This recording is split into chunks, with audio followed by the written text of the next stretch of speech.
एक संत के श्राप ने जैसे कांग्रेस को डुबोया, नीतीश को भी मिल गया वैसे ही संत का श्राप। क्या जेडीयू होगी खत्म? पटना यूनिवर्सिटी में गिरे, जनता दरबार में खुद को भूले, कुछ ही सालों में तेज तर्रार इंजीनियर कैसे बन गए गजनी। नीतीश की लड़खड़ा रही ऐसी जुबान, भूल बैठे महिला सम्मान, विधानसभा में बच्चे पैदा करने पर कही शर्मनाक बात।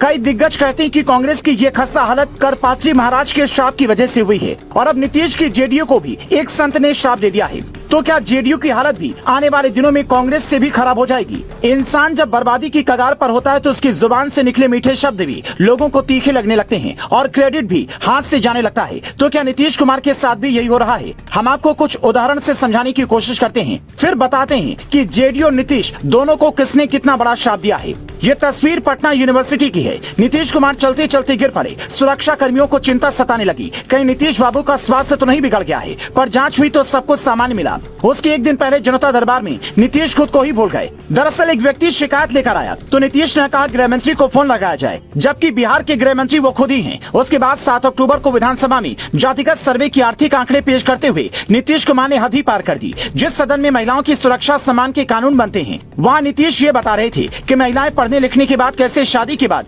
पति के साथ जो करती हैं उसमें जागरूकता ला रही है। नीतीश का ये बयान सोशल मीडिया पर वायरल हुआ है। तो जो पुरुष है वो तो रोज रात में जो सदिया होता है उसके साथ करता है ना, तो उसी में और पैदा हो जाता है। और लड़की पढ़ लेती है तो हमको मालूम था कि वो करेगा, ठीक है। नीतीश ने जैसी भाषा का इस्तेमाल सदन में किया, वैसी भाषा का इस्तेमाल शायद डॉक्टर की पढ़ाई करने वाली लड़कियों के सामने प्रोफेसर भी नहीं करते होंगे, जबकि उन्हें तो हर चीज ढंग से पढ़नी होती है। तो सवाल है कि क्या नीतीश कुमार ये सोचने समझने में असमर्थ हो चुके हैं कि कहाँ क्या बोलना है? बिहार की आधी आबादी यानी कि पूरी महिलाएं नीतीश के इस बयान के खिलाफ हैं, पर राबड़ी देवी इसे जुबान फिसलना बता रही हैं। पर असल बात जुबान फिसलने की नहीं है, बल्कि ऐसा माना जाता है कि जब आपका बुरा वक्त होता है तो आप खुद ही ऐसी ऐसी गलतियां करने लगते हैं जिसका आपको पता भी नहीं चलता। नीतीश कुमार जब ये बातें कर रहे थे उससे 2 दिन पहले ही बिहार पहुंचे जगत गुरु रामभद्राचार्य ने कहा, बिहार में बहुत दिनों तक जंगल राज नहीं चलेगा। मेरी कथा 1 साल से प्रस्तावित है। पटना की कमिश्नर ने परमिशन नहीं दी। गांधी मैदान किसी के बाप का नहीं है। नीतीश बाबू मत दो गांधी मैदान में परमिशन। मैं प्रतिज्ञा करता हूँ कि अब तो गांधी मैदान में कथा करने तभी आऊंगा जब बिहार में कमल खिलेगा।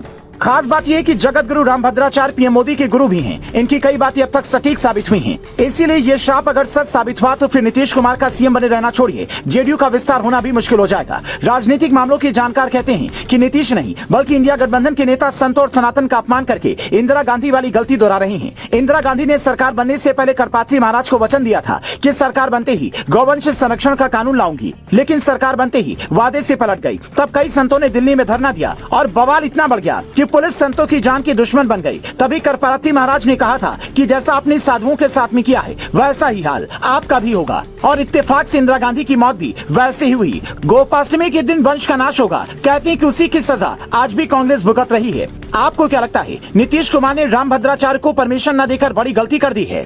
कमेंट कर बताएं, आखिर संतों की कथा से कुछ नेताओं को दिक्कत क्यों है? अगर हिंदुस्तान में संत कथा नहीं कह सकते तो फिर कहां जाकर कहेंगे? क्या परमिशन न देने वाले अधिकारी और नेता इस सब का जवाब देंगे?